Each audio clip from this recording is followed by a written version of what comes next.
What's up, everybody? It's Soren Baker. Amir, Rahimi. And today on The Great Debaters, getting into one of the best albums of all time, man. The Great Adventures of Slick Rick by Slick Rick. Get ready.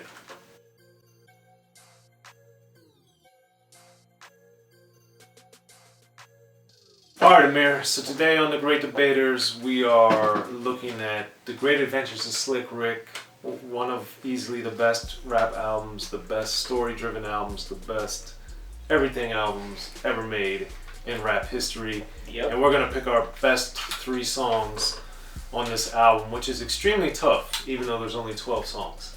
So I just fortunately, I've got the chance to interview Slick Rick several times over the years and hang out with him multiple times over the years and talk to him in depth multiple times over the years. So I've been very fortunate, and this album is just astonishing. And it's also, when I was a little kid, the show maybe was my favorite song until for several years. And for that reason alone, I'm glad we're doing this video, because this show is just So good. astonishingly brilliant and very early on in the game. And I just love that song, and it's just phenomenal. But, Amir, this came out in 1988, the best year in rap history, and it's Slick Rick's debut album. And what were your first thoughts upon hearing this magnificent piece of music? I remember being introduced to this from Snoop Dogg, and I was introduced to this because, as I've stated before, I was listening to a lot of NWA and NWA affiliate acts, and I had like a lot of NWA music, and one of those albums was like one of the NWA legacies. And on those, it had Snoop songs, and I'd obviously known Snoop through that, and through Doggy Style was one of my earliest ones. But I remember back, and I mentioned this before, on those top lists we had from VH1 and MTV, Snoop was hosting either a segment or he was hosting the whole show. He was probably just hosting a segment though, and he was talking about how his favorite rapper at the time was Slick Rick. And then he had announced Children's Story was one of his favorite songs. So then it reeled into the music video for Children's Story. And then that was my introduction to Slick Rick. And then that's shortly thereafter I picked up Great Adventures of Slick Rick. And I was just, wow, this is such a great album. But watching that video, it really shocked me, because I thought it was very weird how it had that guy in the bed with the 2 kids, and then the music video was very cool with, and this is just one of my picks, by the way, the Children's Story, which also I didn't know till way later was produced by Slick Rick. Right. So that was just dope to know that to the fact. But man, just and the video version is different musically. Exactly, and than the album version. That's exactly so. That, I like when artists do that too. Sometimes I was annoyed because then I picked up the album. Yeah, I didn't like it. I liked it a little bit in some cases, and in other cases I didn't, because I was expecting the one I heard in the music video. I assume in the 80s and 90s it was much more annoying because you didn't have the internet and all that to kind of find out before. But Children's Story... Or to even get it, because sometimes they didn't even release them. It's true. The different version. Yeah. But anyway. No, but I mean, really what hasn't been said about the song, the storytelling, how influential it is over the years. We have people like Outkast, people like, obviously Nas very recently on the Cop Shot the Kid song, where he samples the Cop Shot the Kid, throughout the entire song basically. Right. So this song, its influence, and the album, its influence is huge, but this song was really my introduction to Slick Rick, and I bought the album, and let's say... I'm very happy I did, because it still remains one of my favorite albums of all time. It's so good. Yeah, and I love the fact that, like Paid in Full, this is a 1-verse song, and for it to be a single and be a 1-verse song is extremely unusual.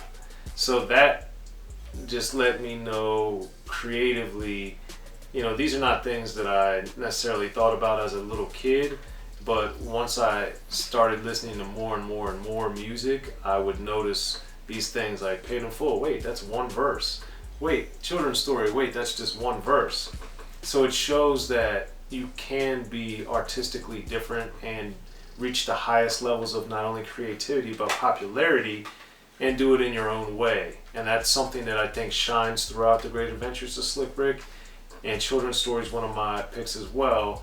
And it definitely shows, as we all know, Slick Rick as a supreme storyteller, but it really shows this in this cautionary way that we get in other songs on the album of The Great Adventures of Slick Rick. But this was one of those things where, you know, people always are like, oh man, they're preaching, they're corny, they're this, they're that. But when you look at it, a song like Children's Story, he's really telling you what's going on, and this is a bad thing to do. Don't go down this path.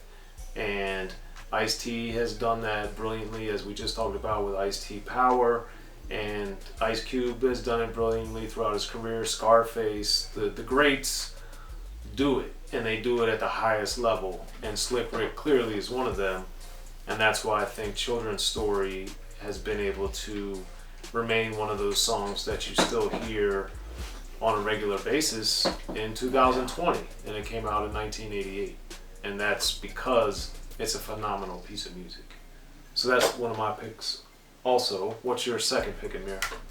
So going into my next two picks, there's something that I wanted to mention, and to me it's very interesting that we have the singles with Children's Story, Teenage Love, Hey Young World.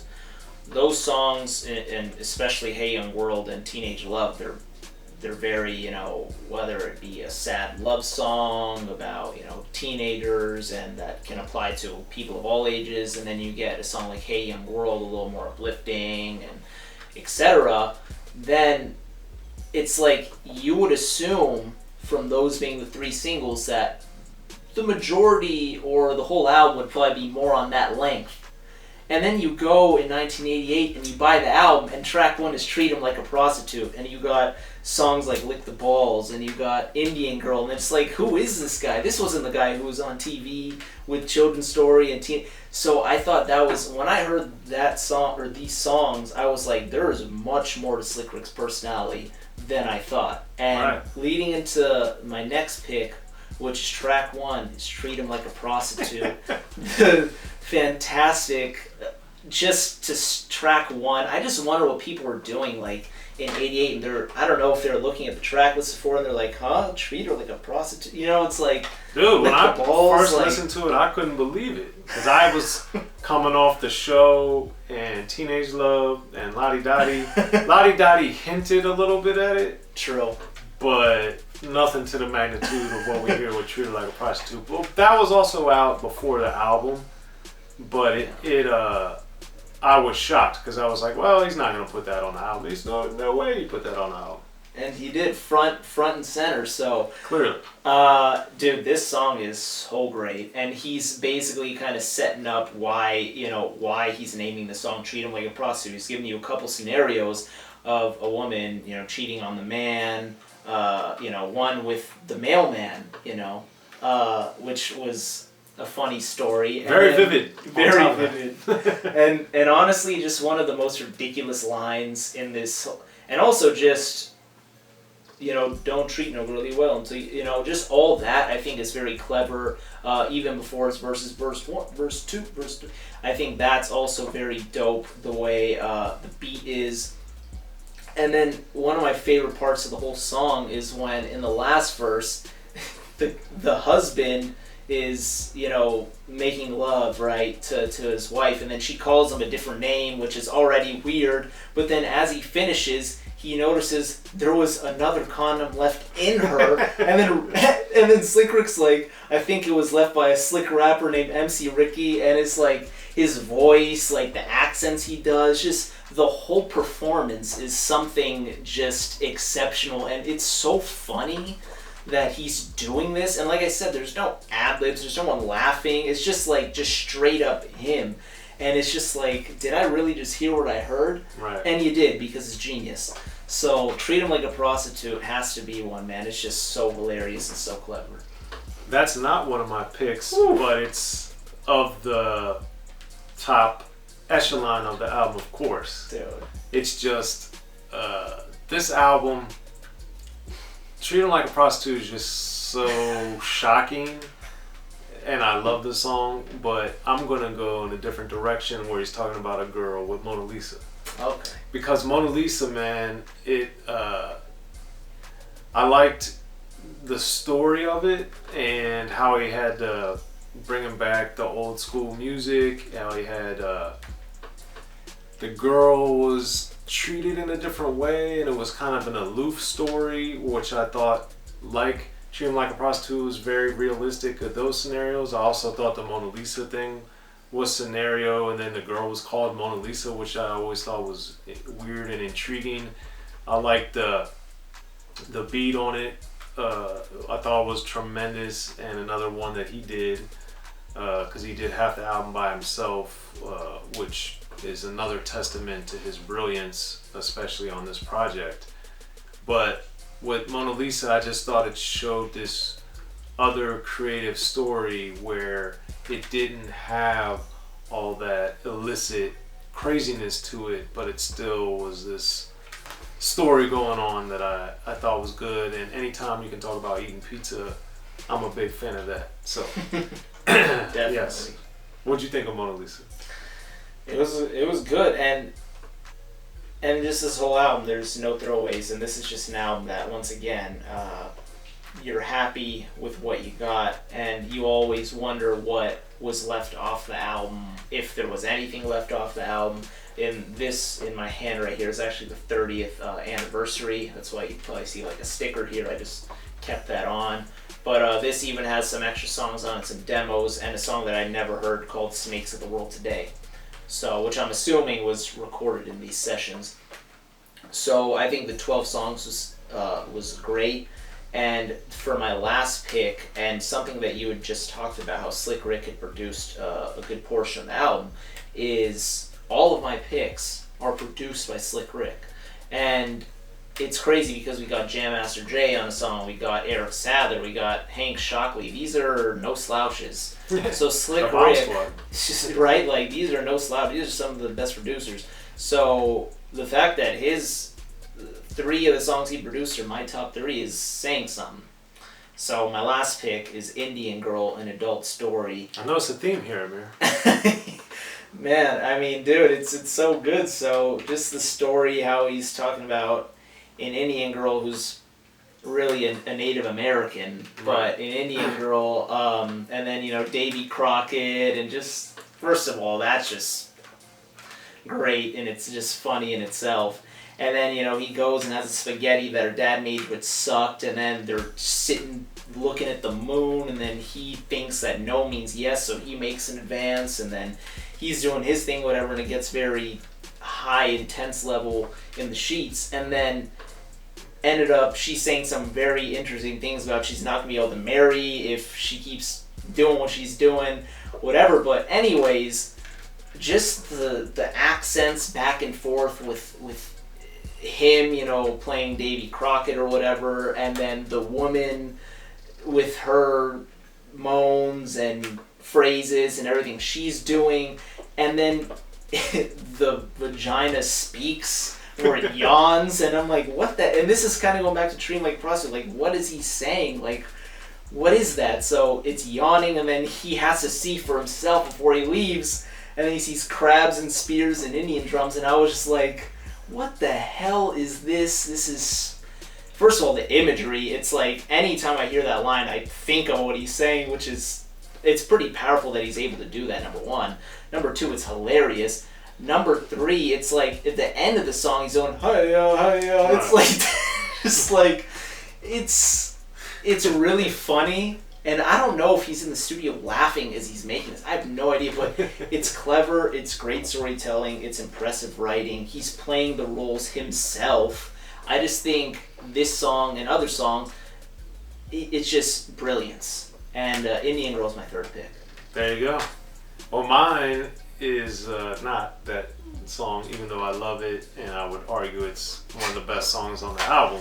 Mine is Hey Young World, and That's good. the production on it, again, a Slick Rick helmed the song by himself, but I just love the different feel of it, because you know the rest of the album has a lot of different energies on it, and of course Teenage Love has even a different energy, but sonically Hey Young World I liked because it had that you know, the little twinkles on it, and I always thought that was excellent. And then of course the themes and the story and just telling people, like, you know, keep your head up, we're gonna make it through this, and like you've gotta, you know, make the world a better place than it is, which I thought was always an interesting juxtaposition of starting the album off with Treat 'Em Like a Prostitute, and toward the end of the album, not the end is Lick the Balls, but before we get there, you have Hey Young World, where, you know, he's kind of laid out the table of this crazy world with The Moment I Feared and some of these other songs that are on here that highlight some of the darkest places of humanity. And then toward the end of the album, he's telling you how to make the world better and giving you suggestions to not disrespect your mom and all the different things that he says in there, all of which, you know, I think we all still, unfortunately, in 2020 need to adhere to, because we didn't listen to these lessons when Slick Rick was dropping them back in '88. And that, to me, is one of those songs that not only stands the test of time, but these are songs where the messages are timeless, and regardless of your background, they apply to you and they could make your life better. Mm-hmm. And anytime I hear that type of song, and Hey Young World is one of those, it just makes me feel better and makes me feel better about hopefully what the world will become in the midst of chaos. So that's my third pick. You guys got Amir's third pick. As always, please be sure to subscribe to both Unique Access Entertainment and Rappin' and Snackin' on YouTube. Like and share this video with as many of your friends as possible. And definitely hit us up down there in the comments, and we'll hit you back and let you know what we think of what you said in your 3 comments. But I'm Soren Baker. Amir, Rahimi. The Great Debaters, y'all. The Great Adventures of Slick Rick. Classic material. Be sure to check out the history of gangster rap by Soren Baker. He's official. History of Gangster Rap features exclusive interviews with Ice-T, Snoop Dogg, MC Ren, the D.O.C, and dozens of others. The History of Gangster Rap, a definitive look at how Los Angeles changed rap forever. In Los Angeles, the streets definitely set the tone of the hip-hop music. At 19, I got a $50,000 car. My whole angle always was, I'll be street, but I will always tell you the horrors that go along with this life. There will be penalties and casualties for just wearing the wrong color in somebody's neighborhood. And once gangster rap made it from the streets to the TV, the genre exploded. With Fab 5 on Yo MTV Raps with NWA. Yo MTV, it just catapulted us from being local heroes to national gangbang rappers. The History of Gangster Rap discusses it all from 1980 up till today. It's always gonna be shit happening in the street. You know what I mean? So it's always gonna be something to talk about. The History of Gangster Rap in stores now.